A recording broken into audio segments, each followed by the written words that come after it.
Salve, salve, família vascaína. Uma ótima quarta-feira, dia de Vasco hoje, né? Muitas informações aqui no nosso canal. Hoje, dia 19 de junho de 2024, a gente traz para você os seguintes destaques.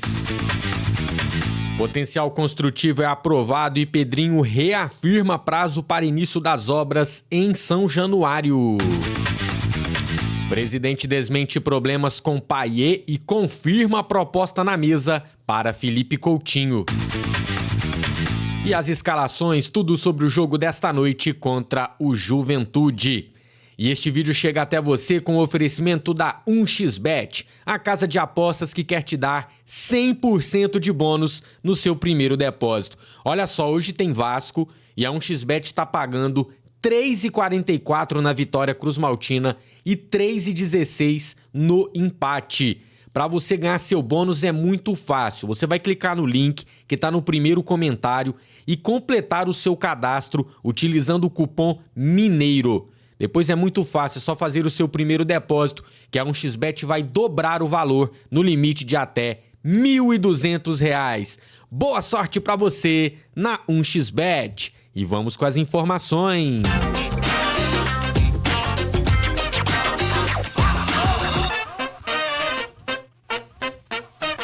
Pois é, antes da gente falar do jogo de hoje, vamos conferir a entrevista do Pedrinho na saída da votação do potencial construtivo de São Januário. Ele voltou a fixar um prazo para início das obras e respondeu onde o Vasco vai jogar durante a reforma. Vamos ouvir o presidente do Vasco. Que a possibilidade, como você perguntou, é que inicie as obras em dezembro, é isso que a gente deseja, pós-Campeonato Brasileiro. A venda do potencial construtivo está muito bem encaminhada, então tudo indica que a gente realmente inicie no término do Campeonato Brasileiro, ou final de dezembro ou início de janeiro. Com relação aonde o Vasco vai jogar, a gente estava esperando realmente a concretização disso, né? Tem algumas possibilidades, que é a própria parceria com o Botafogo, alguns jogos no Maracanã, a Portuguesa da Ilha, e alguns jogos em cidades que o Vasco tem um potencial muito grande de torcedor e de estrutura. Pedrinho revelou que a SAF do Vasco está quebrada e com dívidas feitas na época em que a 777 controlava o futebol. Ele desmentiu também qualquer problema com Dimitri Payet e afirmou que o francês só não fica no Vasco se quiser sair. Vamos ouvir aqui, vou colocar na tela agora. Bora. Dentro da sua pergunta, a questão é o seguinte: a SAF está quebrada. A SAF está quebrada. Então tem gente preocupada com o aporte, a SAF está quebrada. E eu já sabia que isso ia acontecer muito antes, por isso que nós tivemos que fazer intervenção com a liminar. Isso é um ponto. As luvas estão atrasadas desde o ano passado. Desde o ano passado. A minha relação com o Payet é ótima. Ótima. A dívida que o Payet tem é a de março. Não fui eu. Todos os compromissos que eu assumi, eles estão sendo honrados. Pois é, Pedrinho, você prometeu isso, né? Então, nada mais que a obrigação de honrar realmente os compromissos. E você prometeu também um plano B, caso a 77 saia do Vasco, para continuar honrando e melhorando o futebol do clube. Para finalizar, Felipe Coutinho. Pedrinho confirmou a informação de que já entregou uma proposta para o Meia analisar. Vamos ouvir também aí o Pedrinho falando sobre o craque Felipe Coutinho. Com relação ao Coutinho, o Coutinho é lógico que ele vai ser cobiçado por outros clubes. A gente está falando de um jogador muito acima da média. Mas um ponto muito positivo é que o Coutinho quer jogar no Vasco. O desejo do Coutinho é jogar no Vasco. É a primeira opção dele, a segunda, a terceira. E nós, vascaínos, queremos muito o Coutinho no Vasco. Eu particularmente tenho um carinho muito especial pelo Coutinho e por toda a família dele. Já fizemos a proposta para o Coutinho, está sendo avaliada, fazendo alguns ajustes com toda a gestão esportiva do Coutinho. O Coutinho está abrindo mão de muita coisa para vir para o Vasco. Eu estou fazendo um esforço absurdo para atender o Coutinho, para que a gente consiga chegar no final feliz. Então, assim, está tudo construindo, está andando muito bem. Aqui a gente fica muito ansioso para que isso chegue logo num final. E eu espero que o final seja um final feliz. Chance do Alex Teixeira e do Souza voltarem para o Vasco? São coisas que podem acontecer dentro do contrato, mas com um ponto final, para sim ou para não, aí a gente conversa sobre essa situação. Fico feliz que todas as informações que o Pedrinho está trazendo, a gente, né, falou aqui no canal, dando uma credibilidade para a nossa apuração, né? Deixa a sua opinião sobre as respostas do presidente Pedrinho. E aí, ainda está confiando na gestão do ídolo? Manifeste a sua opinião aí nos comentários.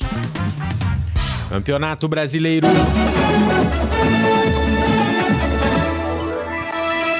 Vários jogos, hein, na noite de hoje, né? A partir das 7 horas, ó, tem Botafogo e Atlético Paranaense, Atlético Goianiense e Criciúma, São Paulo e Cuiabá, Fortaleza e Grêmio, Juventude e Vasco, Internacional e Corinthians e Cruzeiro e Fluminense. Vamos projetar os resultados aqui. Em caso de derrota, o Vasco pode ser ultrapassado por várias equipes, tá? Várias equipes. Hoje a pressão tá ainda maior. Um empate não é de todo ruim, mas ainda assim a gente pode perder algumas posições na tabela. Mas aí eu creio que não é por conta desse jogo de hoje que a gente está nessa situação. Então acho que o empate não seria um resultado ruim. E claro, o resultado que todo mundo quer, que é a vitória. O Vasco iria a 10 pontos e empataria ali com o Fortaleza, que é o primeiro time, né, dentro da zona de classificação para a Sul-Americana. É o último ali, né, o 12º. Então, pra vocês verem, tá tudo muito embolado e o Vasco precisa da vitória na noite de hoje. Vamos às informações da partida. A bola rola às 8 da noite para Juventude e Vasco no estádio Alfredo Jaconi, em Caxias do Sul, no Rio Grande do Sul. Pela TV você assiste o jogo somente nos canais Premier. Quem apita o jogo é Paulo César Zanovelli da Silva, de Minas Gerais, e na sala do VAR estará Gilberto Castro Júnior, de Pernambuco. Como o Juventude subiu na última temporada, não temos aqui, né, os resultados do ano passado. Vamos aqui às escalações das equipes. O Vasco com algumas alterações. Verratti está suspenso. Payet segue de fora. Juan Esforza volta, mas parece que vai ficar realmente no banco. Primeira oportunidade para Cleiton no time titular. E Álvaro Pacheco deve mandar o Vasco a campo com a seguinte formação: Léo Jardim no gol, a defesa com Paulo Henrique, Maicon, Léo e Vitor Luiz ou Lucas Piton. No meio-campo, Zé Gabriel, JP ou Esforza e Galdames. Na frente, Adson, Rossi e Cleiton. Gostou da escalação? E o que você faria diferente? Lembrando, né? Temos vários desfalques de Rojas, Payet, Verratti, além de Jair, Paulinho e Praxedes também são desfalques para o jogo desta noite. Já o Juventude deve vir a campo com o Gabriel no gol, a defesa com o João Lucas, Danilo Boza, ex-Vasco, Zé Marcos e Alan Ruschel. No meio-campo, Kaique, Jadson e Nenê, o nosso vovô. Na frente, Lucas Barbosa, Marcelinho e Gilberto. Nem preciso falar que não é para ficar fazendo falta, né, próxima à área do Vasco, porque o Nenê tem muita qualidade. Seja para bater direto pro gol, seja para colocar a bola na cabeça ali de um jogador do Juventude. Escanteio a mesma coisa, né? Ficar ligado total, evitar o máximo possível as bolas paradas. E eu vou trazer agora aqui algumas projeções sobre o time do Juventude. Lembrando a todo mundo que o bolão está aberto. Quem é membro do canal, não esquece de palpitar. Quem quiser entrar para essa disputa dessa premiação aqui, ó, não é sorteio, tá? Você vai palpitando, vai somando pontos. Os 4 primeiros garantem essa premiação. É só clicar embaixo aí no botão Seja Membro, ver o plano que você prefere, tá? Qualquer plano, você garante participar do nosso bolão. E vamos trazer aqui então, ó, estudo feito pelo espião estatístico. Segundo ele, o favorito é o Juventude. É o segundo time que mais finalizou em contra-ataques e já fez 2 gols assim, maior média em 8 jogos. E o Vasco já sofreu assim quando visitante. O Vasco é o time com a maior proporção de finalizações feitas de dentro da área, mas ainda assim está com a terceira pior eficiência ofensiva no agregado dos mandos. 1 gol a cada 16 tentativas. Os dois times têm média de 12 finalizações por partida. O Juventude tem 1 gol a cada 11.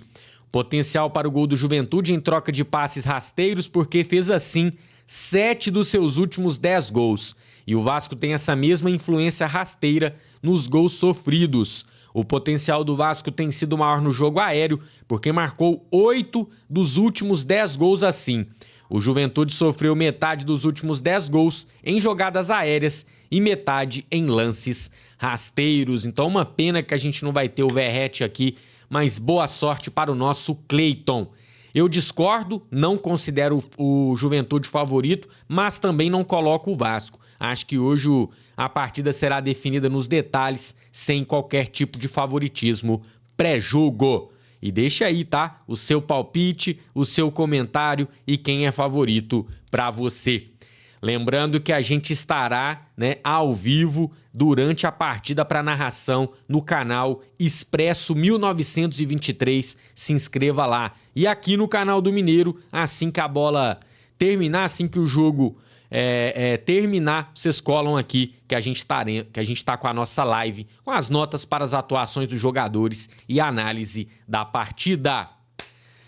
Quem é Vasco, deixa o like. Quem é muito Vasco, se inscreve no nosso canal. E a gente se vê então depois do jogo para análise na nossa live pós-jogo aqui no canal do Mineiro.